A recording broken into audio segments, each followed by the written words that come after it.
Oke, bismillahirrahmanirrahim. Assalamualaikum warahmatullahi wabarakatuh. Perkenalkan, nama saya Ahmad Danira Alifianto dengan nomor induk mahasiswa 044348535 dari program studi S1 Manajemen di Universitas Terbuka Kota Bandung. Di sini saya akan mempresentasikan sebuah gagasan atau topik pembicaraan tentang COVID-19 atau yang biasa kita kenal dengan coronavirus. Dan di sini juga saya akan paparkan pengaruh COVID-19 atau coronavirus ini terhadap sektor pendidikan. Pertama-tama, mungkin saya akan jelaskan terlebih dahulu tentang apa itu coronavirus. Virus corona atau COVID-19 ini merupakan suatu jenis virus yang baru yang dapat menular kepada manusia. Dan virus ini bisa menyerang siapa saja, baik dari kalangan bayi, orang dewasa, lansia, dan juga ibu menyusui. COVID-19 pertama kali ditemukan di kota Wuhan, Cina pada akhir Desember 2019. COVID ini menular begitu cepat dan menyebar di kota-kota di Cina dan sampai akhirnya juga menyebar di beberapa negara besar, termasuk Indonesia. Hal ini membuat beberapa negara menerapkan kebijakan lockdown guna mencegah penyebaran virus corona. COVID-19 atau yang biasa kita kenal dengan coronavirus yaitu sebuah kelompok virus yang menyerang ke sistem pernapasan. Pada banyak kasus, coronavirus ini menyebabkan infeksi pernapasan ringan, contohnya yaitu seperti flu. Namun, virus ini juga bisa menyebabkan infeksi pernapasan berat, seperti infeksi paru-paru atau pneumonia, MERS, dan juga SARS, dan bahkan dapat menimbulkan kematian. Gejala yang ditimbulkan oleh virus corona ini umumnya ialah demam tinggi disertai menggigil, batuk kering atau batuk berdahak, pilek, hidung tersumbat atau berair, nyeri tenggorokan, dan bahkan sesak napas. Seperti yang kita ketahui, setelah wabah ini memasuki negara Indonesia, hubungan sosial semakin menurun, yang menyebabkan kurangnya interaksi dan kepedulian terhadap sesama. Semua telah merasakan dampak dari pandemi COVID-19 ini, terutama pada sektor pendidikan. Kita harus siap menghadapi perubahan ini karena cepat atau lambat, pendidikan akan mengalami perubahan yang sangat cepat atau signifikan akibat pandemi COVID-19 ini.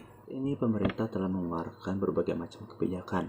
Salah satunya ialah meliburkan aktivitas pembelajaran secara tatap muka di seluruh lembaga-lembaga pendidikan.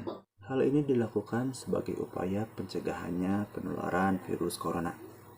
Hal ini tentunya berdampak besar kepada perkembangan pendidikan di Indonesia yang saat ini dituntut untuk pembelajaran secara mandiri atau yang biasa kita kenal dengan daring. Pembelajaran daring atau online merupakan sistem pembelajaran tanpa adanya tatap muka secara langsung antara guru dengan siswa maupun siswa dengan siswa. Tetapi pembelajaran ini dilakukan secara jaringan online. Hal ini pun merupakan tantangan terbesar bagi seorang guru karena dalam kondisi seperti ini, guru pun dituntut untuk bisa mengelola, mendesain media pembelajaran sedemikian rupa guna mencapai tujuan pembelajaran dan untuk mencegah lonjakan kasus di sektor pendidikan. Bukan hanya itu saja, dalam penerapan sistem pembelajaran online ini, tidak sedikit siswa mengalami kesusahan dalam proses pembelajaran secara online yang dipicu oleh beberapa faktor. Yang pertama, yaitu siswa yang belum memiliki gadget dan siswa yang belum mengetahui banyak tentang penggunaan teknologi.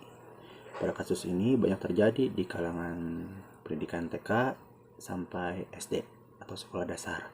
Hal ini merupakan tantangan besar bagi siswa dan untuk masing-masing orang tua siswa pun, karena orang tua lah yang dituntut untuk mendampingi siswa dalam proses pembelajaran online tersebut. Realitanya, tidak sedikit orang tua yang kurang paham atau kurang memahami mengenai penggunaan teknologi.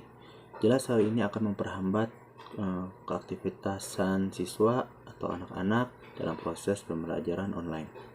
Kedua, yaitu kurangnya interaksi fisik antara guru dan siswa. Karena dalam pembelajaran online ini, siswa hanya diberikan tugas melalui via media seperti email dan juga WhatsApp.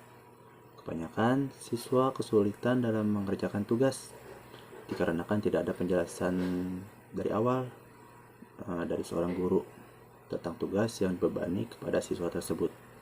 Akibatnya, banyak siswa yang mengeluh dan tidak lagi semangat dalam mengerjakan tugas. Yang ketiga, atau yang biasa kita dengar dari orang tua mungkin yaitu tugas yang terlalu banyak. sementara waktu yang diberikan pun relatif singkat. Terakhir yaitu yang keempat, akibat kurangnya interaksi langsung antara guru dan juga siswa, otomatis berkuranglah internalisasi nilai-nilai karakter yang semestinya harus ditanamkan seorang guru kepada jati diri siswanya.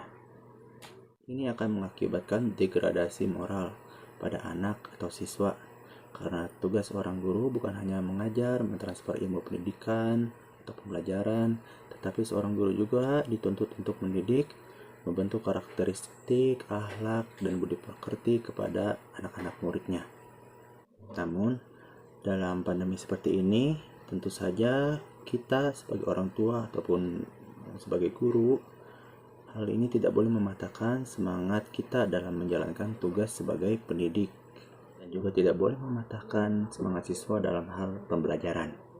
Yang paling penting di dalam pandemi COVID-19 ini, kita tidak boleh mematahkan semangat harapan orang tua ataupun murid untuk membentuk generasi yang lebih baik lagi di masa depan mendatang. Semoga dengan adanya pandemi seperti ini, kita dapat mengambil suatu hikmah yang dimana kita sedang diuji apakah kita sanggup untuk terus mencerdaskan kehidupan bangsa atau malah sebaliknya. Kita berharap pandemi ini segera berakhir dan kita dapat beraktivitas lagi seperti sedia kala, dan tentu juga lebih menjaga kesehatan lebih baik lagi. Nah, sekian dari saya. Apabila ada kekurangan, mohon untuk dimaklumi, karena mungkin kesempurnaan hanyalah milik Allah Subhanahu wa Ta'ala semata. Wabillahi taufiq wa hidayah. Wassalamualaikum warahmatullahi wabarakatuh.